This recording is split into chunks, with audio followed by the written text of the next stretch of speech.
गुरु प्यारी साध संगत जी, आप सभी को प्यार भरी राधा स्वामी जी।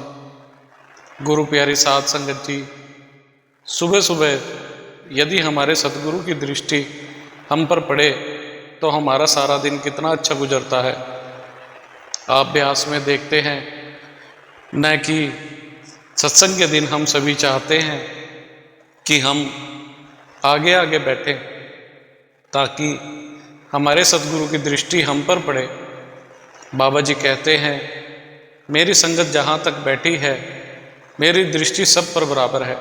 साध संगत जी, आजकल सत्संग घरों के पंडाल या शेड जहाँ पर हर रविवार को सत्संग घरों में सत्संग होता है, पहले वह जगह कच्ची थी जहाँ पर 10 या 15 दिन के बाद सेवादारों को पंडाल की लिपाई करनी पड़ती थी। बाबा जी के हुक्म से अब सभी सेंटरों में उस जगह को पक्का करवा रहे हैं, जिसके लिए सत्संग घरों में रोज बहुत सेवा चल रही है। संगत और सेवादार सुबह 6 बजे से पहले ही सेवा पर आ जाते हैं।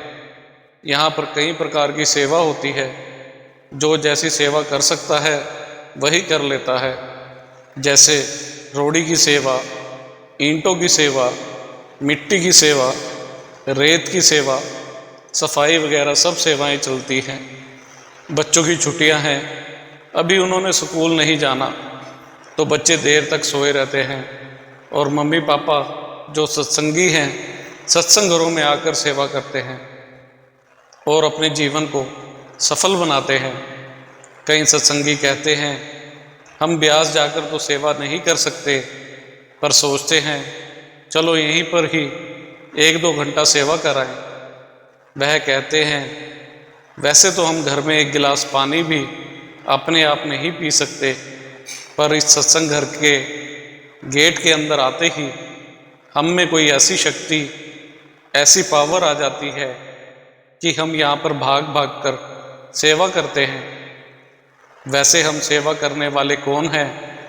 करने करवाने वाले तो सब बाबा जी ही हैं। वह एक उंगली से इशारा करें तो सारे काम हो जाएं। बाबा जी सेवा करवा कर हमारे कर्मों का बोझ कुछ कम करना चाहते हैं, इसलिए वह थोड़ा बहुत हमारा हाथ लगवाते हैं। एक सत्संगकर्ता ने सत्संग में कहा कि सत्संग घर में गेट के आगे से रोज हजारों लोग आते जाते रहते हैं, पर जिसको बाबा जी का हुक्म होता है वही इस गेट के अंदर आता है। करने करवाने वाले तो सब कुछ बाबा जी ही है, पर नाम तो हमारा हो जाता है। सुबह सुबह सेवा करके शरीर में स्फूर्ति आ जाती है, हमें स्वच्छ ताजी हवा मिलती है। लोग सुबह सुबह सैर को जाते हैं, परंतु यहाँ पर आकर सैर और एक्सरसाइज सब हो जाता है। इसीलिए आप सबसे हाथ जोड़कर निवेदन है, सत्संग घर में जाकर स्वच्छ ताजी हवा लें और सेवा करके अपने जीवन को सफल बनाएं। सबके साथ मिलकर ऐसे ही सेवा करते करते एक बीबी ने एक सच्ची बात बताई जो मैं आप सबके साथ साझा करना चाहती हूँ।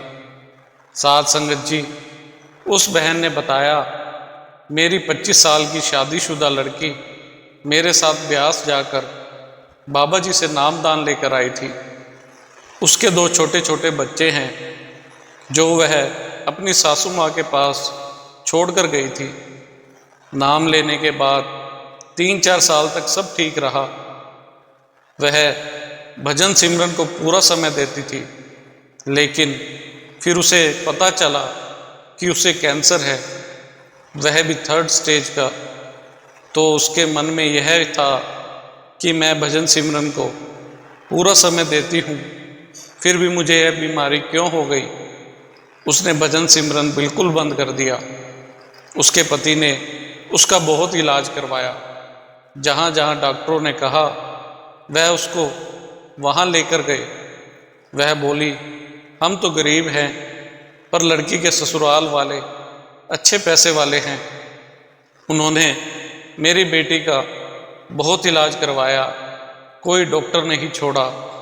अंत में जब डॉक्टरों ने बिल्कुल जवाब दे दिया तो वह उसे घर ले आए और उसके लिए फुल टाइम नर्स रख दी जो उसकी बहुत सेवा करती थी, परंतु वह एकदम भी बिना सहारे के नहीं चल सकती थी। वह बहुत दुखी थी, दर्द के कारण तड़प रही थी, पर उसका यह दुख घर में किसी से नहीं देखा जाता था। एक बार रात को नर्स ने उनको कहा कि लगता है मैडम जी की तबीयत आज ज़्यादा खराब है, वह सांस भी बड़ी मुश्किल से ले रही है। उसकी सास को पता चल गया कि यह उसका अंतिम समय है। दादी ने अपने दोनों बच्चों को कहा, जाओ तुम हाथ जोड़कर अपनी मम्मी से कहो कि मम्मी हम ठीक हैं, आप हमारी बिल्कुल भी चिंता मत करो, आपको जहाँ जाना है जाओ, ऐसे दुख मत भोगो। हमारी पापा की दादी की चिंता बिल्कुल मत करो, हमारे साथ हमारे प्यारे बाबा जी हैं, वह हमारा पूरा ख्याल रखेंगे।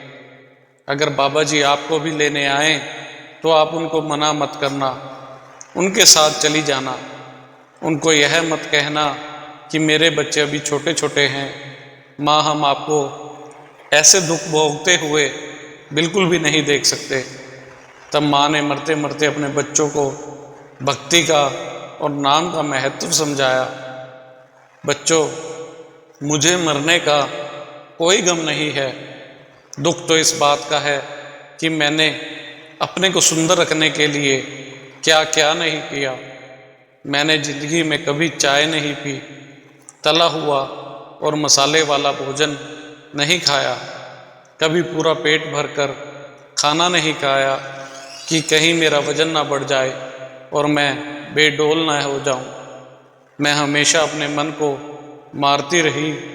अपने इस शरीर को निखारने के लिए मैंने क्या क्या नहीं किया, समय से उठना और समय से सोना, और आज यह शरीर मुझे यहीं पर छोड़कर ही जाना पड़ेगा। बस मेरे बच्चों, मैं जाते जाते तुमसे यह कहकर जाऊंगी कि यह शरीर किराए का घर है, यहाँ पर हमारा अपना कोई नहीं है। अगर कोई अपना है तो सिर्फ सतगुरु और नाम सिमरन। मैंने अपना सारा जीवन इस शरीर को संवारने में लगा दिया और स्वार्थ भोगने में लगा दिया। सतगुरु ने जो मुझे नामदान दिया था, मैंने उनका कहना नहीं माना और कभी भजन सिमरन नहीं किया। मैंने अपनी पूरी जिंदगी यूं ही व्यर्थ में गंवा दी। मेरे बच्चों, तुम कभी भी ऐसा मत करना। तुम अभी से हर रविवार को सत्संग घर जाया करना और वहाँ पर सेवा भी करना, ताकि तुम्हारे ऊपर अभी से ही सतगुरु की दया मेहर बनी रहे। मैं तुम्हें अपने सतगुरु के भरोसे छोड़कर जा रही हूँ, वह ही तुम्हारी रखवाली करेंगे। उसने अपने बच्चों को आशीर्वाद दिया और अपने पति और सासू माँ से हाथ जोड़कर माफ़ी मांगी और राधा स्वामी बोलकर कहा, बाबा जी आ गए हैं, मैं जा रही हूँ।